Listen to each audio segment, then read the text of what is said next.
অনেক বছর আগে মেঘের ওপরে ছিল এক জাদুর রাজ্য।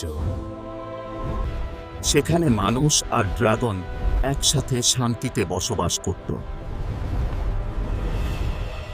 এই রাজ্যে থাকত এক সাধারণ মেয়ে, লিরা। তার স্বপ্ন ছিল একদিন সে ড্রাগনের বন্ধু হবে, কিন্তু কেউ তার কথা বিশ্বাস করত না। একদিন সে ঢুকে পড়ে এক রহস্যময় জঙ্গলে। তারপর সে পৌঁছে যায় এক অন্ধকার গুহায়।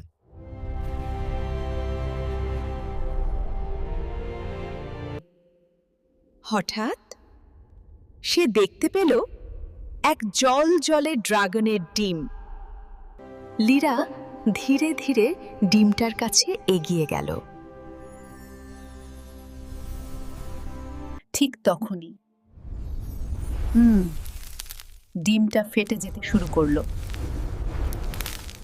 আর সেখান থেকে জন্ম নিল এক ছোট্ট ড্রাগন। ড্রাগনটা শুধু লিরার দিকেই তাকিয়ে রইল।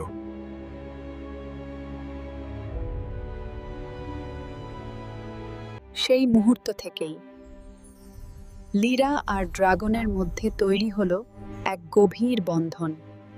দিন যেতে লাগলো আর তারা হয়ে উঠল একে অপরের সবচেয়ে কাছের বন্ধু। ছোট্ট ড্রাগনটা উড়তে শেখার চেষ্টা করছিল, কিন্তু হঠাৎ আকাশ কালো হয়ে গেল।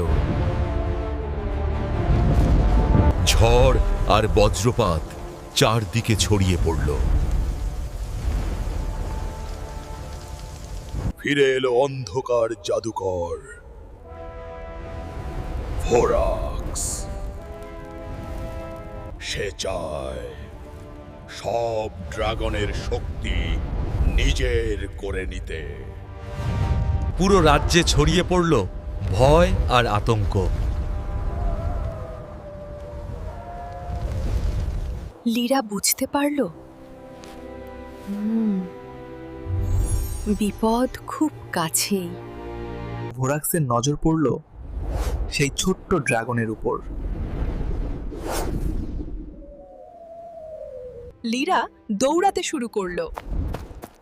ও, বাঁচাতে হবে তার বন্ধুকে। কিন্তু অন্ধকার শক্তি তাদের পিছু নিয়েছে। হঠাৎ করেই ড্রাগনটার চোখ লাল হয়ে গেল। এটা কি সত্যিই ভালো কিছু, নাকি ভেতরে লুকিয়ে আছে অন্ধকার শক্তি? এটা কোনো সাধারণ ড্রাগন না, এর ভেতরে লুকিয়ে আছে বিশাল শক্তি। লিরা সিদ্ধান্ত নিল এই রহস্যের উত্তর খুঁজতেই হবে। 1000 বছর আগের এক ভবিষ্যদ্বাণী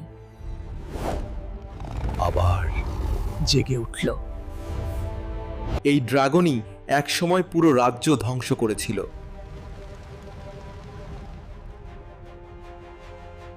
তাহলে কি এই ছোট্ট ড্রাগনটাই সেই অভিশপ্ত ড্রাগন? আর কেউ একজন। অনেকদিন ধরে এই ড্রাগনটার জন্য অপেক্ষা করছিল। অবশেষে আমি তোমাকে খুঁজে পেলাম। না, আমি তোমাকে কাউকে নিতে দেব না।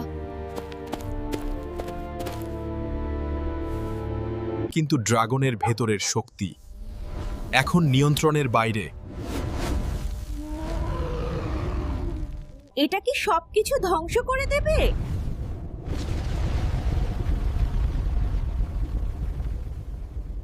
অবশেষে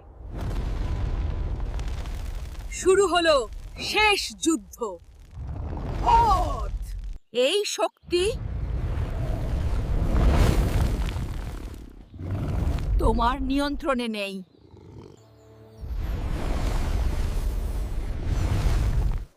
না, আমরা একসাথে লড়ব। আলো আর অন্ধকারের সংঘর্ষে কেঁপে উঠল সবকিছু। লিরা প্রায় হেরে যাচ্ছিল।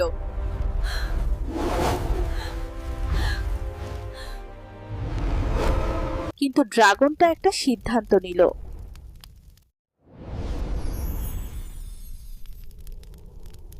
ধরল নিজেকে উৎসর্গ করেই।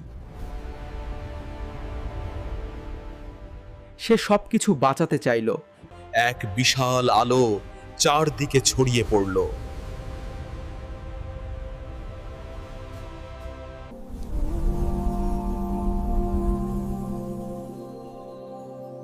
সবকিছু শেষ হয়ে গেল।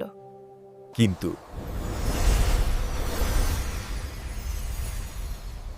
গল্প এখানেই শেষ না।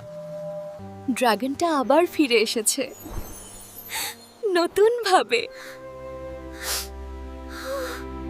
তুমি কি এই এন্ডিং পছন্দ করেছো? আওরা স্ন্যাপ সাবস্ক্রাইব করতে ভুলবে না।